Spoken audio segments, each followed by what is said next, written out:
If you go out of this period of time the same way you came in, you have wasted probably the most precious time of your life in the last 100 years.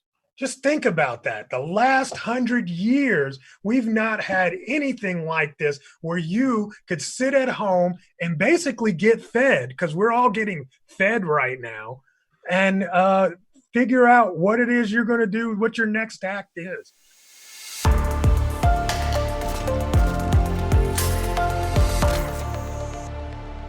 Welcome to the next episode of the Dragonproof e-commerce podcast. I am CEO of Miva, Rick Wilson, as well as author of Dragonproof e-commerce. As you guys have seen before, I have John Lawson back. They can't see. Well, they can hear. John is an old friend of mine. He was an early guest on the podcast when we were still videotaping them. But actually, the reason I invited John on specifically today, well, two things. One is he always has a more comprehensive view of Amazon than I do. But this wasn't so much about Amazon in my mind. John was the first person I knew to start following the coronavirus. And so at first I was like, what's he talking about? And I wasn't paying that much attention.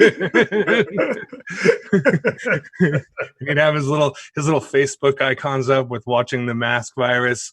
And then as it kept going, and then as it started to hit our shores, and as I kind of woke up and took it seriously, I've looked to John as an expert, not a scientific expert, but as an independent expert studying the media. And that plus his cross with Amazon and e-commerce, I thought he would be a perfect podcast guest for this week. So welcome back, Mr. Lawson. Thanks, man. One thing I want to ask you is, I was looking at your website last night, and on your little YouTube promo video, you say "Be real," because what do you say? Be real because people can see through bullshit. Yeah. How does that play into how you've handled this? Yeah, that's a good question. I think, you know what? I absolutely think that it has definitely played into how people view me now, right? Because like you said, I was being real about it just because I was reading about it, blah, blah, blah. And then nobody else was. And right. So I got a lot of feedback from people like, dude, you're crazy. Why you keep posting all this stuff? Because this is January, February time. Yeah. And then I had people that were like, I don't call them clients, but, people that have me coming to their events or doing stuff at their shows asking me, dude, you're scaring people. Stop it. Right. And so I'm like, I can't. This is me. I think this is important. Yep. And so that's really the transparency for me. It was like, yo, I really think this is important, guys. Check it out. And so it works. People can see through everything else. Yeah, no, totally. So to get to a more practical question, people this year suddenly feels like e-commerce is our lives depend upon it. What does that do? What are the new upsides and downsides, specifically with Amazon, but in general? How is this different than a year ago? I think it's different than a year ago because, people are actually using it. And probably the people that feel like their lives depend on it are new to e-commerce. I think those of us who have been doing e-commerce and using it for the parts of our lives that we use it for totally depend on it. That's the first place we go. I don't have to showroom shop in a physical store anymore. That's so, 2010, you know what I mean? For me, because I already shop online. So I think a lot of people are feeling the newness of it. And I do think a good percentage of them will stay and play for a long time. The mental part is changing for a lot of consumers. Yeah, no, I see that. And what do you think I guess I'll say it boldly. How quickly do you think the collapse of physical retail is going to happen now? You know what? It's not going to totally happen yet, but I say, this time next year, they're going to be in real trouble. Oh yeah, yeah, yeah. right? Because I think they're holding on, right? So you know what? I was talking to somebody the other day about Neimans, right? And I said, and they said, didn't you see this coming?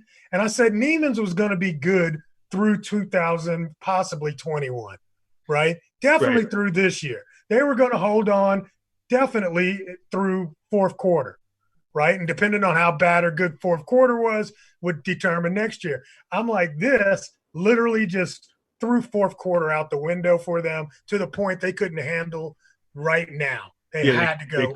they cracked under the pressure. They Now, cracked. you've literally been kind of part of the eBay Amazon marketplace ecosystem from what, 99, right? Yeah, So, pretty much. and you were, I remember, I think Amazon opened its marketplace to third party sellers in like '03. So you've been an Amazon customer and watched Amazon this whole time. Currently, they're having, I mean, I know for us at Miva, last week, all of our customer sales GMV was up 20% week over week. And that's as it's been climbing through this whole thing. So it's just climbing and climbing. And obviously, Amazon processes in probably about an hour what we process in a week. But so they're facing huge logistical hurdles and skyrocketing demand. How have they risen to the challenge, and where have they fallen down? Well, risen to the challenge. They're still here. Well, and I'm still getting an amazing amount of stuff quickly, but I think part of that's because I'm in SoCal near a distribution center. I think so too. I mean, it depends on where you are. And you know what? Everything with Amazon is about where you're located. So there are certain people in I'm sure that are in kind of drier areas that are seeing very big wait times for their products. So that's a problem. And I think Amazon is finally getting around possibly to addressing most of that as more and more stuff on the back end sellers are starting to be able to send in.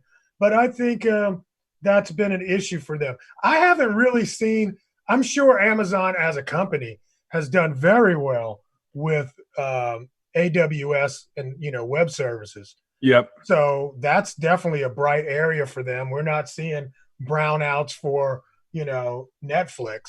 So I definitely, they're handling that very well.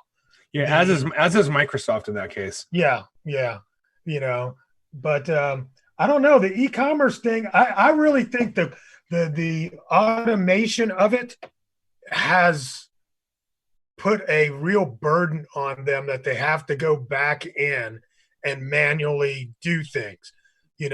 So I think the automation of, if you bought this, you should also try to buy that, has probably made people buy more than they were hoping for. Trying to mix their grocery plus my $1 cable has been a huge, right? I mean, you think about it, and me and Brent used to, we talk about this on Watching Amazon a lot, is that the value of a Prime customer, because we know free shipping for $129 is not enough money, or $119, whatever they charge. We know that's usually a lost leader. Yep. But in this environment, it's probably crushing them. Right. Well, that's why look, that's that article you sent me, I think it was last weekend, where you're like, hey, Rick, have you seen this yet? Where they were calling off the Mother's Day sales, the Father's Day sales, turning off the recommendations engine, postponing Prime Day. I mean, those are things, one of the ways I started taking the virus seriously, especially when the conspiracy bullshit started, was I'd be like, look, Disney is a capitalist company. They don't go closing parks in countries for some conspiracy or hoax, right? Last I checked, I've never ever seen that in my entire life. So in China, they're not a capitalist country, but their government's sort of authoritarian capitalist, and they closed down their country. So when those things started happening, it was obvious this was real, and I would put the Amazon stuff in that same category. Amazon doesn't cancel Prime Day just because Bezos is bored. Right. He's out trying to fly to the moon still. So one question I have for you is, do you think this is going to alter how independent sellers use Amazon? Do you think if you're 100% Amazon seller and you had a non-essential product, you're going to look to diversify? What's your take on where this is going to lead? Well, I mean, I think there are going to be some. Amazon's going to have a lot of cleanup to do on the back end, because if I'm paying, you look, you made a promise to me. You promised me that if I pay 119 bucks, I get all my stuff delivered within this delivery window, and they've broken that promise. They Oh tried yeah, to, yeah. right? Their delivery estimates right now are all over the map. All over the place, right? And so that's going to be a problem. It's probably there. A lot of people are hiding under the shadow of, well, COVID-19, but at some point that's going to run out, and people are going to be like, look, we want our stuff or we want our money back. That. And another thing to me is that Amazon's not been very good at communicating, and they've never been good at communicating. No, no. They've Right? always operated as a black box, Right. on purpose. On purpose. And I think that's another issue that they're having right now, where, we don't want a black box. We want people. We want service. We want to understand that we're not just talking to some robot. And so I think all of that's going to come into play. I think there's going to be a China backlash, and Yep, so for much sure. of the product comes from China. I think that might be an issue. Maybe not, but I do think there will be something like that. From what So, you're reading and studying, is the supply chain in China actually opening back up? well, some it is, but it's they. So at first they had backlog, right? Right. They've pretty much gone through a lot of the backlog. However, they turned the lights on when we turned the lights off. So now they got workers and no work to do. And that's a double whammy. Plus, a lot of the people that they would staff the warehouses with, or the factories with, they were not in the cities. So it's like half would be in the city, half would be further away from Rural areas. rural Right. areas. And a lot of the rural folks are not coming back because they're still afraid of the cities. Yeah. I mean, You so, know? from that perspective, this is kind of like a hurricane, and it's a really big hurricane, but or as Russ Carroll, former CEO of Miva and my business partner, he said, this is like watching a nuclear bomb go off from far away, and you just can't feel the shockwave yet. And so the question is, do you think we're in the middle of the eye of the storm? And then what does it look like when we come out of the eye? Because the eye of the hurricane's calm. I don't think it's all that calm. That's fair. That's totally fair. I really don't. I think we're getting used to the storm a little bit, Yeah. but the worst of it is not even here. That was actually kind of where I was heading. I was wondering Yeah. what you think the rest of the curve looks like. I mean, the thing is that I think we're kind of isolated in our country. It's like we're all looking at what's going on in the country, not recognizing that the hurricane is around the world. Right. And the reverberations of this is going to last a long time. And it's going to really be hard for commerce in general to get back to normal, because there's going to be all of these areas that shut off and shut on, that all of it kind of plays in. When we say the world, you remember that book, The World is Flat? Yeah. Talking about, right? That was like the 2000s. And it was like such a amazing, it's like, oh, wow, that's pretty cool. But we're here now. We're 2020. The world. Yeah, we were thinking about as buying products and getting shit cheap. We weren't thinking about a virus. Right. And so, yeah, I mean, the price of product is going to go up. Our internal systems are going to be impacted, just getting stuff from, California or Georgia or any of the coast to the rest of America. We're dealing with possible delivery shortage at the United States Postal Service. There's a lot of issues that I think are going to pop up that we're not even seeing yet. So how, what if you mostly work with smaller sellers, and a lot of them are marketplace only, which is one of the reasons I like to bring you out to Miva stuff, because it cross pollinates the two worlds. So what should a smaller seller be feeling about things like Neiman going bankrupt? Should they be worried about that, or is it going to be individual? Do you know smaller sellers are already closing down, or are they sort of weathering the storm? So a lot of them are, it seems like everybody's waiting on to see what happens. Yeah. A lot of volume sellers are having problems. So, and what I mean by that is there were a lot of people that were doing, let's say, I remember this story a while back. They did a story on a guy, and I know the guy, and he's a very nice young dude, man. But he built an Amazon business, and his Amazon business was selling about 6 million a year. And at the end of the story, I never forget the last 3 lines of the story said that he was taking home 60,000. Wow. He had 12 employees and $6 million in sales, but he was taking home 60,000. That reminds me of a realtor. Right. Yeah, but they only have to sell one home like that. Right?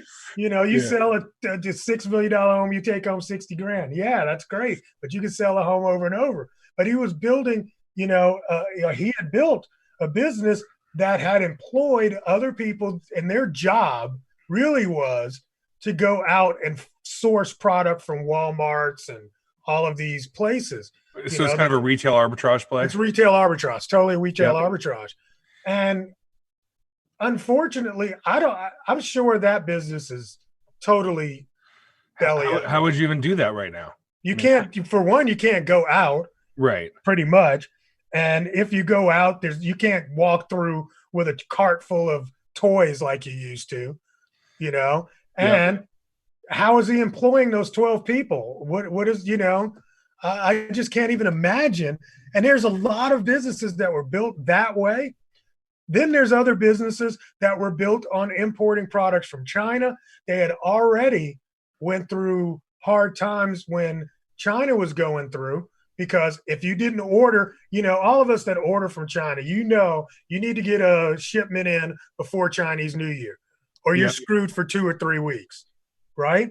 And for that to happen right at Chinese New Year and have China shut down for basically an entire month, it was 2 months, but basically an entire month for everywhere, that really put a hurting on a lot of those third-party sellers as well. And then here we are now with the U.S., shut down, and nobody takes pictures. Nobody. I haven't seen any stories or any pictures of the ports.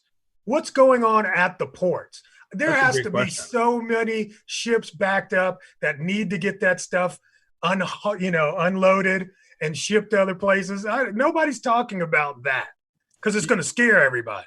Yeah, I promise you, private equity firms and venture-backed firms who are doing Wall Street trading have drones looking at those ports, but we're not seeing. I bet, man. So what do you think? What do you think the process is for life to get back to normal? Whatever. Wait. Let me just say one more thing to the sellers, right? Yep. So if you are an independent seller, you are a small, medium business, and you are doing mostly marketplaces. If you have not taken the time, then do it right now. Learn how to fulfill your own product. That is the thing that everybody was afraid of. That was the thing that was too hard for them to learn and do. Well, if you want to still be in this game, you better learn that immediately, because I don't think Amazon is going to go back to just FBA after this. Yeah, no, I get that. In fact, I've also wondered how this is going to slow the rollout of Amazon Prime as a carrier, right? Because as good as Amazon is at scaling stuff, they had FedEx, and to some extent, they had FedEx running scared, and they had UPS boxing back. But I think, without knowing anything specific, my gut tells me that FedEx and UPS are going to try to use this time while Amazon's overwhelmed to shore up some of their business. And I agree. That I think what you're describing there goes back to the whole Dragonproof theory across the board. If you're not controlling your business, then a dragon, whether it's a virus or an Amazon or whoever's next, can come and can breathe on you, and it can hurt real bad or kill you. Yeah. And I mean, it's you think about the downstream impact of already what was happening with those third-party traffic drivers, the affiliates. Yep. They were already getting hurt. And then Amazon's turns around and says, look, we're cutting all your stuff by 30 to 50%. It's like some people got hit 70%, depending on the product category. It's crazy. Yeah. Well, and look, Amazon's not going to sign a contract that guarantees you anything. No. They're going to guarantee that something's going to change. And who knows what's going to go in on back end on this? Is FBA going to go up in terms of price? Right. Yeah, sure. Now that it's quote unquote an essential service. Yeah. So, a lot of what you do really, I mean, I know you sell product and have sold different things over the years, everything from Beyonce tickets to shoelaces to who knows what else. But, you really have become a branding company, a marketing and branding company for small independent sellers. How do you think they should be communicating right now during this time? What's the right tone and message to strike? I know some of the marketing emails I'm getting lately feel like shit. And then there's other ones that I get that are actually good. The good ones aren't nearly as popular as the bad ones, though. The bad ones. Just don't be one of the bad ones, man. If you're talking to people, talk to people to people right now. I don't need a business talking to me at all right this minute. These emails that I'm getting like, we're with you. We're here to support you. Really? What do I need your support for? You are a hair product company. What? I don't, you know what I'm saying? Stupid stuff that they send, man. But I mean, definitely talk to them about what you guys are going through as a business, as individuals, as the owner of the business. We want to know, I want to feel like I'm doing business with another person right now, not just some faceless company. Look at the feedback that the PPP program has gotten for some of the larger brands. It doesn't look good for them to take the money from the small guy. So what does that mean? All of a sudden, the small guy is the hero. Be that hero. Literally moments before I joined this Zoom meeting, there was a Wall Street Journal notification on my phone that said the Treasury Department has now officially requested all public companies that applied for PPP just to return the money. See? All of a sudden, so they took the reputational hit, and they're not even going to get the cash. Right. Exactly. So I mean, what's your take then on acquiring new customers right now? Just being authentic, and if they want something, they can buy it. Yeah, I mean, definitely. There's always room for a call to action if it's relevant to whatever you're talking about. There's always room for that. There's always room for you to give a discount if you're looking for something and we've got it and you need to restock it and it's not available in the stores and you can't get out. Here's something, that we want to do for you right now. Here's a coupon. Bam. It's the same thing. You were going to give them that coupon anyway in any other kind of email, but now you're kind of making it relevant to their situation and what's going on right now. So it doesn't mean you can't, have a call to action. Everything should have some kind of call. But I'm talking to people right now, like or consulting with some people in the travel industry. And they're like, what are we supposed to be doing right now? Can I sell vacations for later on in the year? I'm like, hell no. Can't do it. That'd be the worst thing in the world to do. However, you can talk to them about how to stay safe when they're home right now. And then also build a list. Start making offers to them that are something people can just simply opt into, and you can get and start gauging where people are interest are for later. And you'll use that later. Start doing the things that I'm trying to think how to say this. Like when everything is going really good and you're selling hundreds and thousands of dollars a day, it covers a multitude of lacks and laziness. Yep. So a lot of us have not put together a good email sequence. A lot of us don't have a good, callback for abandonment for customers. Yep. Start putting those things together. Work on those little things, and you'll be amazed at how they can bring back a lot of money that you've been missing. Yeah, no, I that makes sense to me. So, I mean, speaking of that, your other business, other than being a consultant, is a public speaker. And since there's no travel, so since there's no travel right now, and you normally fly around the country or world to events, what do you think is going on there? What's that going to look like for the rest of the year, and what next year, and how is it impacting you? How are you adjusting? I'm waiting on my unemployment check. You should applied for your PPP funds. You ain't never lied, dude. No, I mean, I've been doing stuff like this, and some of these meetings, online seminar kind of things, not the same. Yeah, Just I was gonna not the say. I same. mean, we're trying to, I don't want to go too far into it here because I haven't made any decisions, but I'm not sure the world's going to be open and ready in time for MevaCon in August, which means we might just punt to next year. And I'm trying to decide: do we do a virtual event? Do those even work? I don't know yet. I'm trying. I don't have the visibility that far out into that world, and you know more about it than I do. So, I mean, the thing I would be thinking about definitely, again, it's keeping your brand in front of people, right? Right. So this is the people need what you provide from a MevaCon now more than ever. Yeah, that's true. All That's one of the right. reasons we're doing a podcast every week. These have been very hyper focused, but Yeah. yeah. Right. So Yep. I mean, again, it's like all of these artists who honestly they've been driving me crazy, but they sit around with their guitar and piano and they're giving back. Quote, I'm doing air quotes, people. They're trying to stay relevant. That's what they're really doing.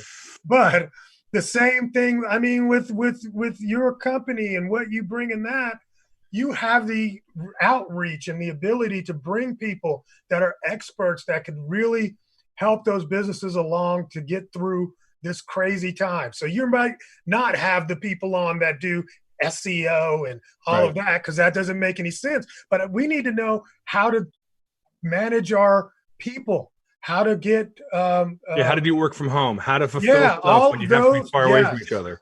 yes. So start thinking about that and bringing that to your audience as a replacement or something in between for MevaCon 2020 if it's not going to happen.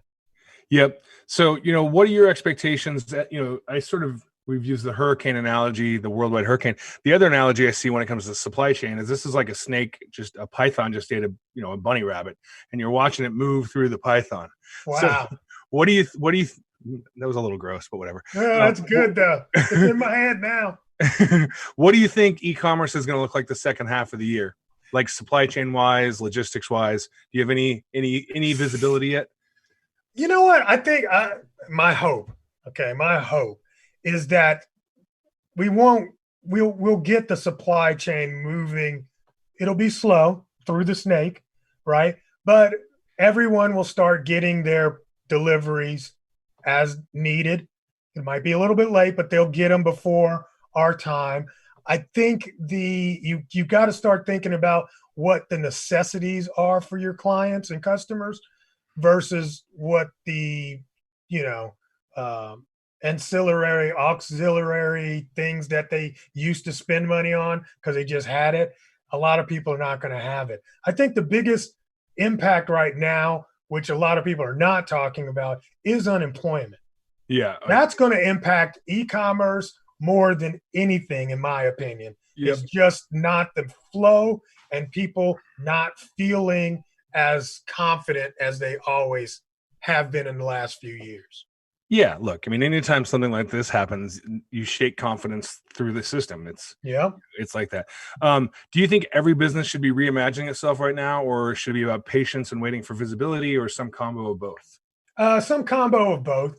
I mean, if you like you said, for me as a speaker, I kind of know that it's going to be a minute for these things to come back. But I've been wanting to write that second book. I've been wanting to have that course ready. And it's just that time for me to do that. If you go out of this period of time the same way you came in, you have wasted probably the most precious time of your life in the last 100 years. Just think about that. The last 100 years, we've not had anything like this where you could sit at home and basically get fed, because we're all getting fed right now, and figure out what it is you're going to do, what your next act is. So I'm learning magic, man. So, how about a magic kit? I'm going to be a magician after this. So are you fundamentally an optimist? No. Are you able to keep a positive mindset even though you're probably Absolutely. a realist? Absolutely. You know what? I think, and I've talked about this before, it's the knowing or me thinking I know what's going to come up, even bad or good, makes me feel really optimistic, because I don't feel like I'm being blindsided. It's like, I remember when everybody was running out to get toilet paper, and I'd already bought toilet paper like a month before. And it was like, why did you buy the toilet? I mean, I literally had to hide it from my husband. I had to hide the toilet because he's like, why are you bringing this in? And I had to hide it. And then I was like, look, we got toilet paper. That made me I feel like I have some control when I know what's going on, or I think I know what's going on. Right. And then there's nothing better than to have toilet paper when everybody's looking for it. It's like, ta-da, Yeah, I actually, because historically I used to have a dash button for it. Right. So I would just get, because, I didn't want to go to the toilet. I didn't want to go to Vaughn's 4 times a month to buy toilet paper. I just had a little button, and I would get a case of Charmin, and I happened to get one just before it all hit. And so I've been like, I'm sitting pretty. Right. So, ultimately, I just want to say thank you for coming back. It is always a pleasure. You're a great guest. I have a feeling we'll have you on again and again. So keep up the good work, and I will talk to you very soon. Awesome. Thanks, brother.